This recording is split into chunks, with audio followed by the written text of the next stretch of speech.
السلام علیکم ورحمۃ اللہ وبرکاتہ۔ حضرات ناظرین، جو بچہ ابھی ماں کے پیٹ کے اندر ہی ہے، دنیا میں نہیں آیا ہے، اس کو حمل کہتے ہیں۔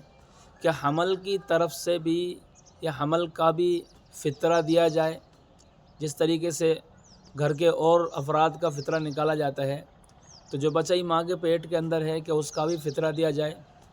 نیز ہمارے گھر کے افراد دنیا جا چکے ہیں، انتقال کر چکے ہیں، کہ ان کا ہی فطرہ دیا جائے۔ نیز بیوی ہے تو اس کا فطرہ شوہر دے گا یا بیوی کے گھر والے دیں گے، اس کا حقدار کون ہے، کون فطرہ دے۔ نیز جانوروں کی طرف سے جو ہم گھروں میں جانور پالتے ہیں، کہ ان کا ہی فطرہ دیا جائے۔ پاگل کا اور یہ مجنون ہے، ان کا فطرہ کون دے، کس کے ذمہ ان کا فطرہ دینا۔ ناظرین، حمل کی طرف سے فطرہ دینا، جو بچہ ابھی دنیا کے اندر نہیں آیا ہے، ابھی ماں کے پیٹ کے اندر ہی ہے، چاہے وہ 7 مہینے کا ہو، 8 مہینے کا ہو یا 2 مہینے کا ہو، جو بھی ہو، جو بچہ ابھی دنیا کے اندر نہیں آیا ہے تو اس کا فطرہ نہیں دیا جائے۔ ہاں، اگر وہ عید کی دن صبح صادق سے پہلے، یعنی اذان سے پہلے اگر وہ بچہ پیدا ہو گیا، جو ابھی حمل کے اندر ہے، ماں کے پیٹ کے اندر ہے، اگر وہ عید کے دن اذان، فجر کی اذان سے پہلے صبح صادق سے پہلے اگر پیدا ہو جاتا ہے تو پھر اس بچے کا بھی فطرہ دیا جائے گا۔ لیکن اگر صبح صادق کے بعد پیدا ہوتا ہے، اذان کے بعد پیدا ہوتا ہے، تو پھر اس کا فطرہ نہیں دیا جائے، اس کا فطرہ نہیں دینا ہے۔ تو دوسرا سوال تھا کہ مرحومین کی طرف سے فطرہ جو دیا جاتا ہے وہ زندوں کی طرف سے دیا جاتا ہے۔ مرحومین جو انتقال کر چکے ہیں ان کا فطرہ نہیں دیا جاتا۔ تیسرا سوال یہ ہے کہ بیوی کا فطرہ شوہر دے۔ بیوی کا فطرہ خود بیوی کے اوپر واجب ہے کہ وہ اپنا فطرہ خود نکالیں، اس لیے کہ بیوی بالغ ہے، سمجھدار ہے، تو بالغ کے اوپر اپنا فطرہ خود کے اوپر واجب ہوتا ہے۔ لیکن اگر شوہر نکال رہا ہے تو بہت اچھی بات ہے اور بہتر ہے کہ شوہر نکال دے۔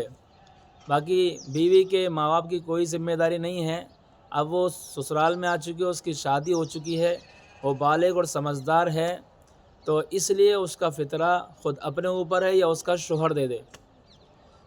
اور ایک سوال جیسے کہ بتایا کہ جانور کی طرف سے فطرہ، جانوروں کا کوئی فطرہ نہیں دیا جاتا، گھر مکان کا فطرہ نہیں ہوتا، جانوروں کا فطرہ نہیں ہوتا، صرف فطرہ ہوتا ہے انسانوں کا۔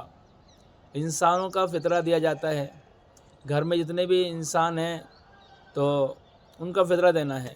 اگر نابالغ بچے ہیں تو پھر نابالغ بچوں کا فطرہ ان کا باپ دے گا، ان کے والد کی ذمہ داری ہے کہ وہ اپنے نابالغ بچی کا فطرہ خود ادا کریں۔ اس طریقے سے جو پاگل ہے، جو مجنون ہے، ان کا فطرہ بھی ان کے ماں باپ کے ذمے ہے، اس لیے کہ وہ مرفوع القلم ہے، ان کو کچھ پتہ نہیں ہے کہ ہمیں کرنا کیا ہے، اس لیے ان کے ماں باپ ان کی طرف سے فطرہ ادا کریں۔ مجنون کی طرف سے، پاگل کی طرف سے، چاہے وہ سمجھدار بڑے ہوں تو ان کا فطرہ ان کے گھر والے، ماں باپ یا جو بھی کوئی ادا کرنا چاہے کر سکتا ہے، لیکن ان کا فطرہ ادا کیا جائے گا۔ تو حضرات ناظرین، یہ تھے فطرے دینے کے متعلق کہ کس کا فطرہ دیا جائے، کس کا فطرہ نہیں دیا جائے، یہ چند سوالات تھے۔ اب حضرات کو اور سوالات معلوم کرنے ہیں تو آپ جو ہے کمنٹس کے اندر بتا سکتے ہیں اور پوچھ سکتے ہیں، انشاءاللہ ان کا معقول اور تسلی بخش جواب دیا جائے گا۔ السلام علیکم ورحمۃ اللہ وبرکاتہ۔